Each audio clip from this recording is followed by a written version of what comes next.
Quebec's Minister for the Economy, our friend Christopher Skeete, has tabled a bill, Bill 17, and shocker, surprise, it's a bill from the government that aims to reduce regulation and bureaucracy and paperwork. I don't even understand how that's possible from a government. Let's find out a little bit more. Christopher Skeete, Minister for the Economy, got a couple of other roles as well in the government. Mr. Skeete, welcome back to the program.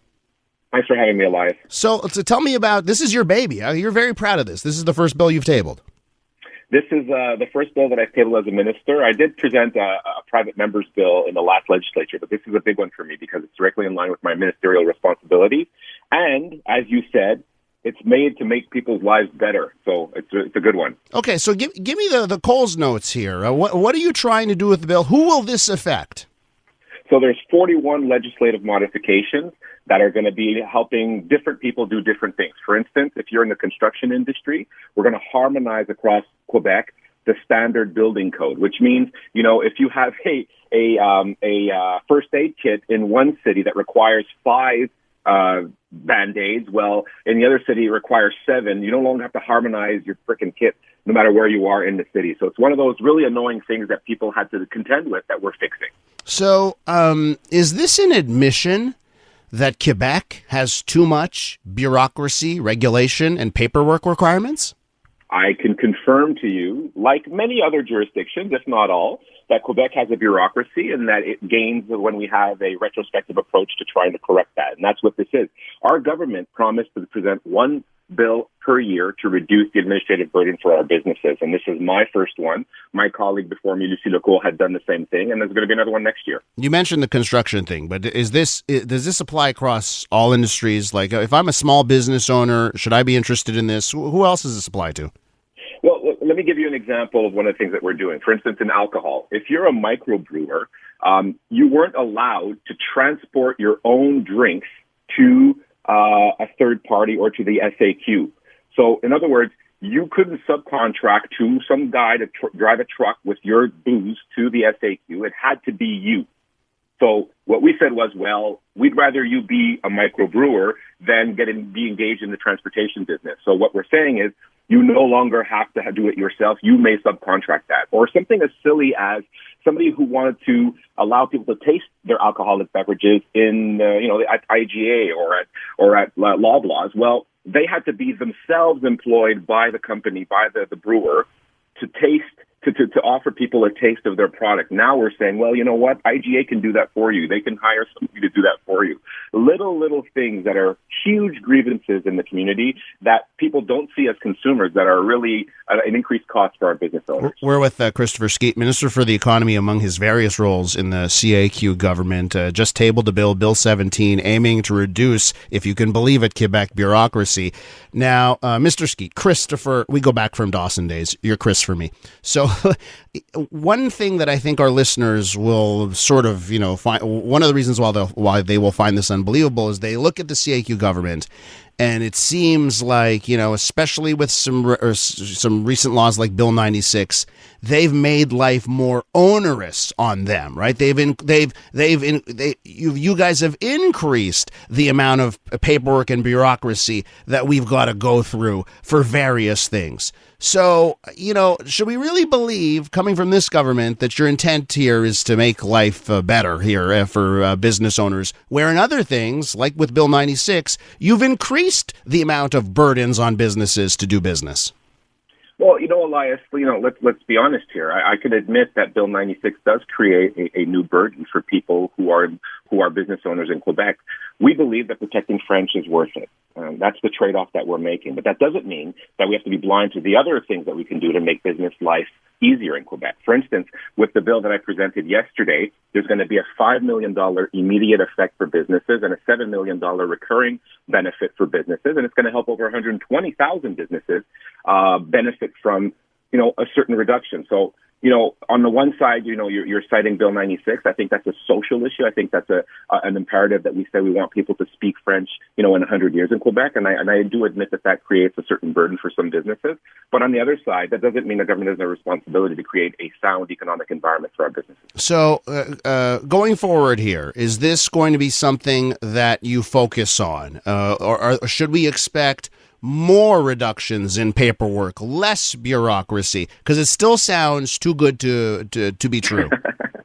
So we've promised that between 2020 and 2025, we're going to get up to $200 million of burden reduction. We're on our way to doing that. This particular bill that I presented today, as I said, is going to get us a little bit closer. We're looking to go bigger and better next year. Maybe you can have me out again over next year when we deposit our new bill, and we can talk about how far we go that time. Okay, so before I let you go here, it seems to be the topic this week, and I've seen some battles in the National Assembly over this, so I'd like to get your thoughts. I want to talk about the pay increase. A 30% hike for members of the National Assembly. Clearly some lines have been drawn between your party and Quebec Solidaire, right? Quebec Solidaire says that it's not appropriate.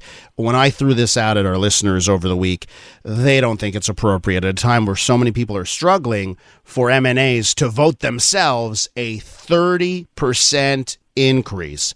Why do you think MNAs deserve such a massive hike?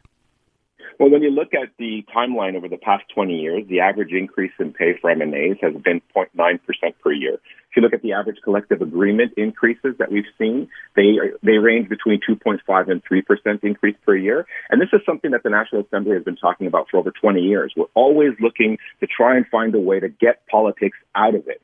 One of the things that the federal government did a few years ago under Chrétien is they just basically indexed it to the salary of the judges. We don't have that kind of mechanism in Quebec. So every once in a while, we have to replay the drama of having to say, well, how do we make it so that people who want to do politics can do so without paying a financial price?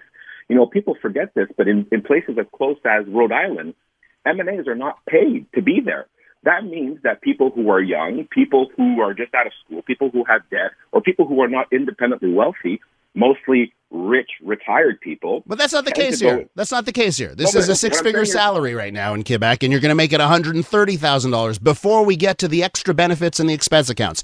The MNAs are not poorly paid. You know what the average salary is in Quebec, the median income in Quebec, and MNAs are doing quite well. Well, where I'll push back to say that this is indeed a fair salary, and what we're doing here is we're reclassifying it to the civil service. So in the civil service, there's a category of people that we're indexing our salary to. That way, we won't have to play in the psychodrama anymore. We're saying we're reclassifying the position. It's going to be indexed automatically as per this group's particular salary, and we're going to go ahead that way. But just by basis of comparison, people don't know that MPs in Ottawa make almost $200,000, and they do significantly less work than provincial MNAs do. And if you look at other MPPs in other provinces, we're around the same. We're going to be a little bit higher with this wage increase, but in terms of how much work we do per how many files we take care of in Quebec, don't forget, we have representation internationally. We have our own management of culture. We do things differently in Quebec. So the workload for an MNA in Quebec is very different from the workload of MPPs in the rest of provinces, and a lot less than federal MPs, and we're still below them with this increase. So I think people want to have a wide variety of people engaged in politics, people from all horizons. This makes the position attractive, and not only that, it gets us out of having to play in the film of having to re-vote all the time our increases. So I think this is an independent report that was well received. We're putting 100% of this independent report into action.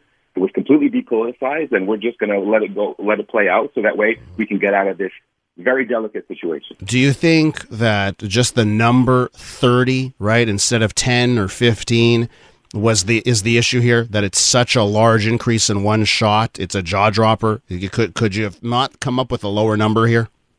Well, I think, first of all, as I said, this was the fruit of an independent report. One of the members was former MNA Lise Thériault from the Liberal Party. The other one was Martin Ouellet from the PQ. And we also had a pay specialist sit on this independent committee. And on this independent committee, what they determined was that we should be at around $169,000. And we're currently at $100,000. And what they said was, considering all the other benefits, we're going to round that down to $130,000.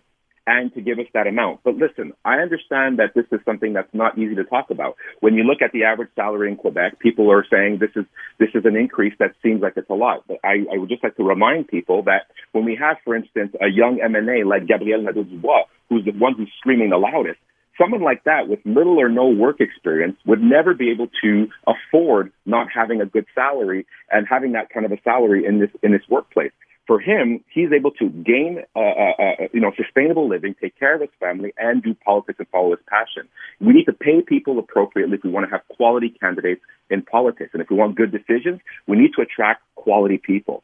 And so I think at some point it's a trade-off. But I do admit it's delicate to talk about money and politics. We're in the middle of it. What we've done with this independent report is we're putting in a mechanism so that we don't have to talk about it anymore. It's automatically indexed to the civil service, and that way we won't have to do it anymore, and we've depoliticized it. Christopher, good luck with Bill 17, and I thank you so much for your time this morning. Take care, Elias. Always a pleasure. That's Christopher Skeete. He's Minister for the Economy and a couple of other dossiers as well in the CAQ government.